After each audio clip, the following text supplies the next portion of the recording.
अहम युवा थे जी। देखिए, 1.5 साल पूर्व जब ये सरकार बनी थी तो राहुल गांधी जी ने राजस्थान पर एक टिप्पणी की थी। राहुल जी ने कहा था कि राजस्थान में सत्ता और संगठन का जबरदस्त एक समन्वय हुआ है। और दूसरे शब्दों में अगर मैं ये कहूँ कि बुजुर्ग, तजुर्बेकार और युवा और जोश का ये संगम हुआ है, तो ये सरकार ज्यादा जनता की सेवा करेगी। जनता के जो किए गए वादे थे कांग्रेस द्वारा, वो उस पर खरा उतरेगी। लेकिन ठीक इसके विपरीत तजुर्बेकार और बुजुर्ग एक तरफ रह गए और युवा और जोश अलग गया, हट गया उनसे। इससे साफ जाहिर है कांग्रेस कमजोर होगी।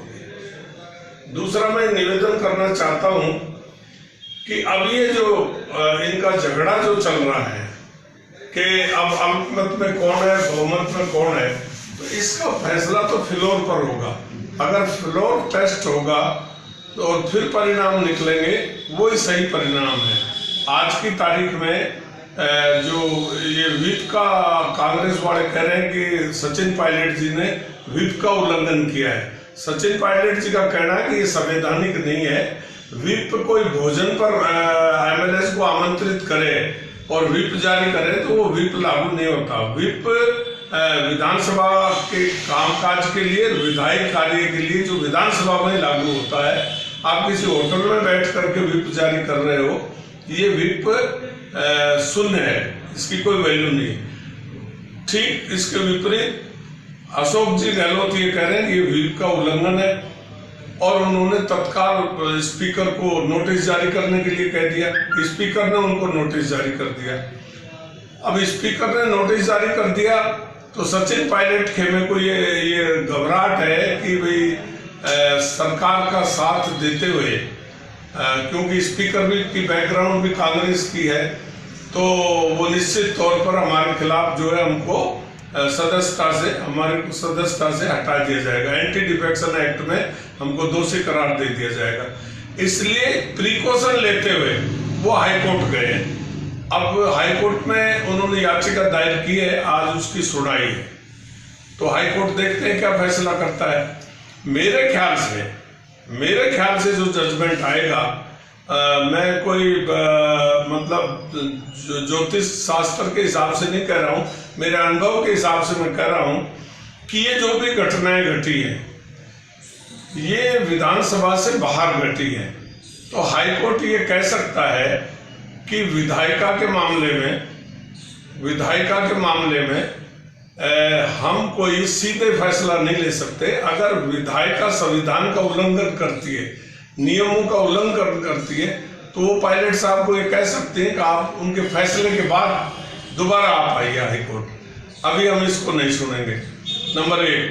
नंबर 2, हाईकोर्ट को ये अधिकार है कि वो इसमें कॉग्निजेंस ले सकती है। इसलिए ले सकती है कि ये घटनाएं विधानसभा से बाहर हुई है। तो अब देखते हैं क्या फैसला।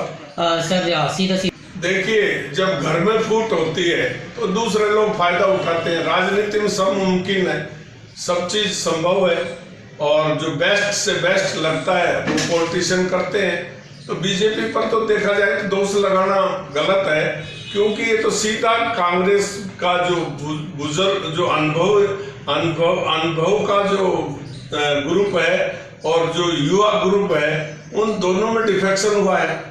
तो इसमें बीजेपी को तो लोग गलत दोष देते हैं।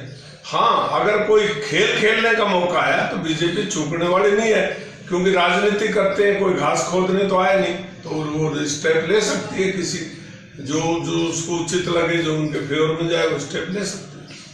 अब हाल फिलहाल देखा जाए तो सचिन पायलट ने कांग्रेस का दामन छोड़ चुके हैं और वो दावा करते हैं कि 35 एमएलए उनके पास हैं। क्या कुछ सर अब सचिन पायलट की मंशा आपको क्या लगता है? क्योंकि देखा जाए तो युवा है, काफ़ी 40 साल के हो चुके हैं और उप मुख्यमंत्री 40 साल की उम्र में बन चुके हैं। बीजेपी में उन्होंने आने से साफ मना कर दिया है।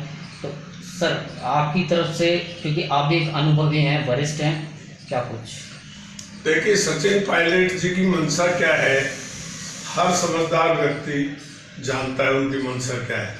अब ये टेक्निकल पॉइंट है कि आज की तारीख में सचिन पायलट जी ये नहीं कह पा रहे कि मैं बीजेपी में हूँ या बीजेपी में जाऊंगा या नहीं, क्योंकि उनकी सदस्यता रद्द हो सकती है उनके स्टेटमेंट पर। इसलिए वो कह रहे हैं कि हम तो निर्दोष हैं, हमको क्यों निकाला, पार्टी से निकाला क्यों। उनका गुस्सा ये है, हम तो हाईकोर्ट उसमें बीजेपी हाईकमांड को कांग्रेस हाईकमांड को कहना चाहते थे, हाईकमांड ने हमको मौका ही नहीं दिया, दूसरे दर्जे के नेताओं को हमारे पास भेजा, तो दूसरे दर्जे के नेताओं से हम अपने मन की बात नहीं कर सकते थे, हमारी नाराजगी ये है। तो अभी वो किसी कहने की स्थिति में नहीं है, क्योंकि वो हाथ के निशान पर चुनाव जीत कर आए। क्या उनको लगता है कि उनका जो मान सम्मान है वो कांग्रेस में नहीं किया गया और पहले भी नहीं किया जाता? हिंदुस्तान के युवा जो कांग्रेस में है, चाहे वो सचिन पायलट जी हो, चाहे सिंधिया जी हो, चाहे जितेंद्र प्रसाद हो, और चाहे कोई और नेता हो, वो सबके सब ये चाहते थे कि हमने पिछले दिनों काफी संघर्ष किया और हमको मुख्यमंत्री बनाना चाहिए था।